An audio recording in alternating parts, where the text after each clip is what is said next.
Hello students, I am Dr. Vinod Kamble and now we are going to see the topic coordination.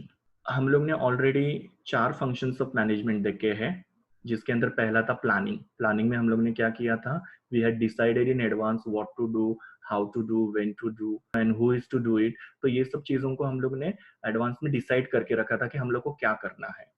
Then हम लोग ने organising किया। Organising के अंदर हम लोग ने 4 चीज़ें की। हम लोग को जो भी हम लोग ने प्लान किया उसके अंदर जो भी एक्टिविटीज होगी उसको हम लोग ने आइडेंटिफाई करके ग्रुपिंग किया। Then we decided the role of each individual.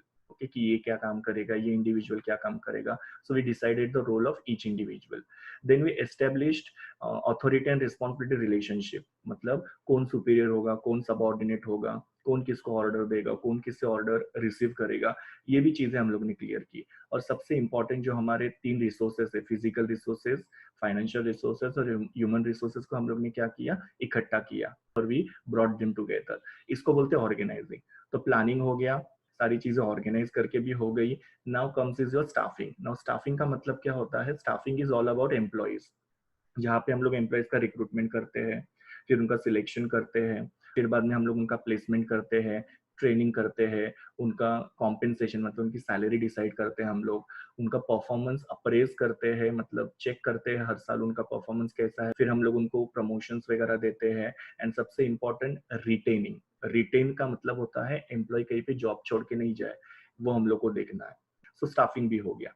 Next was your direction. Now direction में क्या होता है या डायरेक्टिंग में क्या होता है कि यहाँ पे आप एम्प्लॉयज को बताते हो कि काम कैसे करना है। जहाँ पे आप क्या करते हो, उनको इंस्ट्रक्शंस देते हो, आप उनको गाइडेंस देते हो, आप उनको मोटिवेट करते हो, कम्युनिकेट करते हो, लीडिंग करते हो। क्योंकि जब तक एम्प्लॉय को काम समझेगा नहीं तब तक वो काम को अच्छे से करेगा नहीं। तो आपको उनको वो काम समझाना पड़ता है। That is called as directing. Now next is your coordination. Okay, जो आपका 5वां फंक्शन ऑफ मैनेजमेंट है। नाउ कोऑर्डिनेशन में देखो आपको 2 वर्ड्स याद रखने, एक है इंटीग्रेशन और दूसरा है सिंक्रोनाइजेशन। नाउ इंटीग्रेशन का मतलब क्या होता है, इकट्ठा, या सिंक्रोनाइजेशन का मतलब भी क्या होता है, इकट्ठा। सो कोऑर्डिनेशन का मीनिंग यहाँ पे क्या हो जाएगा, सबको मिलजुल के काम करना है, सबको ग्रुप एफर्ट्स करने या सबको एक दूसरे के साथ काम करना है। जब हम लोग यूनिटी में काम करते हैं, ग्रुप में काम करते हैं, तो डेफिनेटली हम लोग अपनी जो ऑर्गेनाइजेशनल गोल्स है वो इजीली अचीव कर सकते हैं। ना कोऑर्डिनेशन किसके बीच में होना चाहिए, तो कोऑर्डिनेशन फंक्शंस के बीच में। फंक्शंस मतलब आपके जो अलग अलग डिपार्टमेंट्स है, परचेज डिपार्टमेंट, सेल्स डिपार्टमेंट या अकाउंट्स डिपार्टमेंट, फाइनेंस डिपार्टमेंट, ये सबके बीच में कोऑर्डिनेशन होना चाहिए। सेम तरीके से आपके जो लेवल्स ऑफ मैनेजमेंट है, जैसे आपका टॉप लेवल है, मिडिल लेवल है, लोअर लेवल है, इनके बीच में भी कोऑर्डिनेशन होना चाहिए।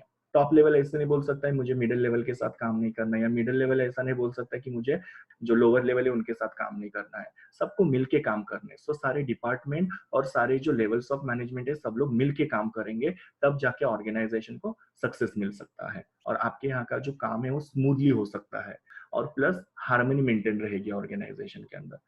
सेम हेनरी फ्योल ने भी डेफिनेशन के अंदर लिखा हुआ है, to coordinate is to harmonise all the activities of the concern. मतलब क्या, कंपनी की सारी एक्टिविटीज को हम लोग को क्या करना है, एज ए टीम करना है। हार्मोनाइज मतलब टीम में हम लोग को काम करना है, और कंसर्न का मतलब क्या होता है, कंपनी। सो कंपनी की सारी काम जो होते हैं वो हम लोग को टीम में करना है, तब जाके वो हमारा काम कंप्लीट हो सकता है और हम लोग को जो सक्सेस है या हमारे जो गोल्स है वो अचीव हो सकते हैं। So this is the meaning of coordination. Now will start with the importance of coordination, जिसमें सबसे पहले है एनकरेजेस टीम वर्क। मतलब कोऑर्डिनेशन की वजह से क्या होता है, टीम वर्क होता है ना। यहाँ पे क्या हो रहा है कि ऑर्गेनाइजेशन के अंदर क्या होता है, सारे इंडिविजुअल्स जो होते हैं वो एक दूसरे के साथ मिलजुल के काम करते हैं ना। कभी कभी क्या होता है कि इंडिविजुअल्स के बीच में, मतलब 2 लोगों के बीच में या 2 डिपार्टमेंट के बीच में या एम्प्लॉय और एम्प्लॉयर के बीच में कुछ डिस्प्यूट्स हो सकते हैं या कुछ झगड़े हो सकते हैं ऑर्गेनाइजेशन की पॉलिसीज मतलब रूल्स को लेके, या उनके रोल को लेके कि मेरा काम ये है, मुझे ये काम दिया जा रहा है, या रिस्पॉन्सिबिलिटीज को लेके कि मुझे बहुत ज्यादा रिस्पॉन्सिबिलिटी दी जा रही है। तो ये सब चीजों को लेके क्या हो सकता है, झगड़ा हो सकता है। बट कोऑर्डिनेशन में आप क्या करते हो, काम को इस तरीके से आप ऑर्गेनाइज करते हो या अरेंज करते हो कि जिसकी वजह से आपके यहाँ के जो झगड़े हैं वो थोड़े मिनिमम हो जाए, या आपके यहाँ के झगड़े जो है वो कम हो जाएंगे। और उसकी वजह से क्या होगा, टीम स्पिरिट मेंटेन रहेगा और फिर आप आपके जो गोल्स है वो अचीव कर पाओगे। सो आपके यहाँ के जो झगड़े वगैरह है वो न हो, उसके हिसाब से आप काम को क्या कर रहे हो, प्रॉपरली ऑर्गेनाइज कर रहे हो, जिसकी वजह से टीम स्पिरिट जो है वो एनकरेज हो रहा है। Next one is your improve goodwill. Now जब आप एक दूसरे के साथ मिलजुल के काम करते हो तो ऑब्वियसली आपके यहाँ का वर्किंग एनवायरनमेंट जो है वो अच्छा रहेगा और आप अच्छे क्वालिटी की गुड्स एंड सर्विसेज प्रोड्यूस कर पाओगे और वो कस्टमर को आप लोअर प्राइस में ऑफर कर पाओगे।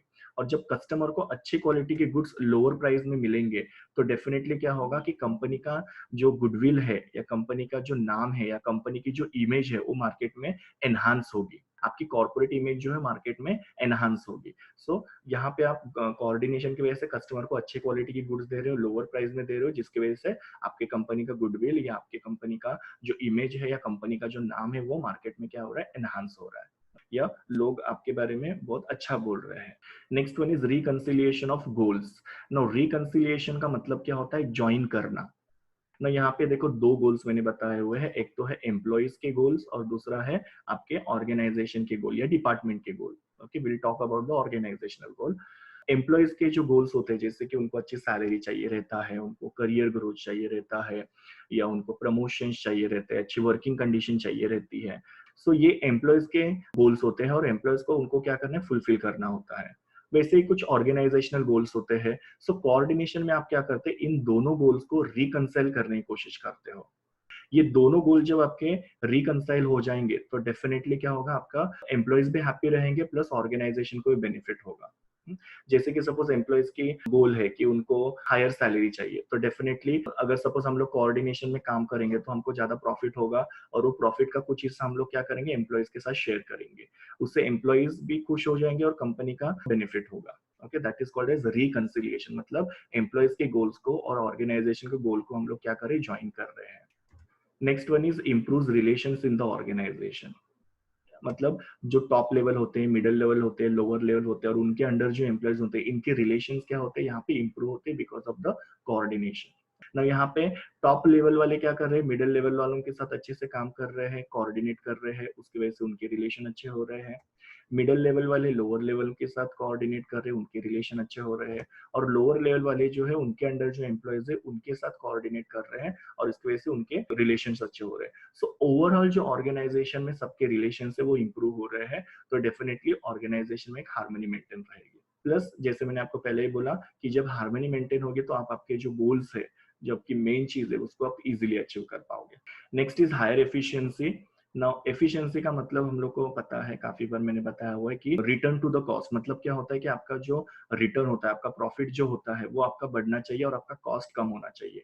मतलब मिनिमम खर्चे में आपको ज्यादा प्रॉफिट कमाना है या ज्यादा प्रोडक्शन करना है, तो उसको हम लोग बोलेंगे एफिशिएंसी ना। यहाँ पे कोऑर्डिनेशन की वजह से क्या हो रहा है कि सब लोग मिलजुल के काम कर रहे हैं, अच्छे से काम कर रहे हैं, हार्मनी है ऑर्गेनाइजेशन के अंदर।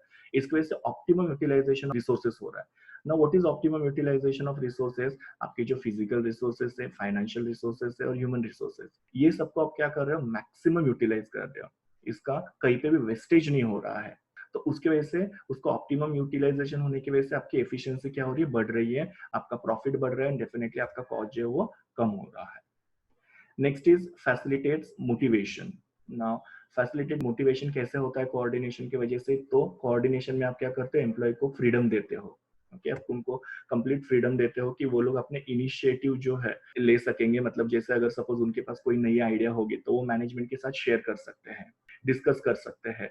और मैनेजमेंट भी क्या कर सकती है कि अगर ऐसे एम्प्लॉय अपने इनिशिएटिव्स वगैरह दे रहे हैं या उनके इनोवेटिव आइडियाज है, उसकी वजह से ऑर्गेनाइजेशन को अगर फायदा हो रहा है, तो डेफिनेटली मैनेजमेंट भी उनको कुछ फाइनेंशियल इंसेंटिव्स देंगे, जैसे उनकी सैलरी बढ़ाएंगे, बोनस वगैरह पे करेंगे, इंसेंटिव्स देंगे। प्लस उनको नॉन फाइनेंशियल इंसेंटिव्स वगैरह भी दे सकते हैं, जैसे अवार्ड हो गया या सर्टिफिकेट हो गया या कहीं पे घूमने के लिए भेज दिया। सो इनके वजह से क्या होता है कि एम्प्लॉय को एक जॉब सेटिस्फेक्शन मिलता है और उसकी वजह से एम्प्लॉयज क्या होते हैं, मोटिवेट होते हैं to perform better.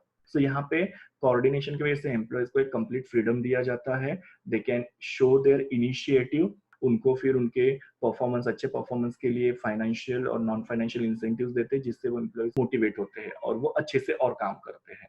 Next one is helps to achieve organisational goals. मतलब कोऑर्डिनेशन की वजह से आप आपके जो ऑर्गेनाइजेशन के गोल्स है वो अच्छे से अचीव कर सकते हो या इजीली अचीव कर सकते हो ना। कोऑर्डिनेशन में आप क्या कर रहे हो, कॉन्फ्लिक्ट्स कम हो रहे हैं, झगड़े मतलब कम हो रहे हैं, राइवलरीज मतलब दो डिपार्टमेंट के बीच में जो दुश्मनी होती है, जो भी झगड़े होते हैं, वो सब क्या हो रहा है यहाँ पे कम हो रहा है। प्लस वेस्टेज कम हो रहा है, जैसे हम लोग ने अभी देखा ऑप्टिमम यूटिलाइजेशन ऑफ रिसोर्स हो रहा है, तो वेस्टेज कम हो रहा है।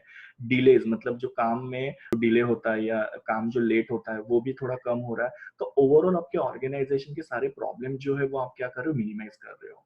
और एक बार आपके ऑर्गेनाइजेशन के प्रॉब्लम्स मिनिमाइज होंगे तो आपके यहाँ का जो वर्किंग है वो एकदम स्मूथ हो जाएगा।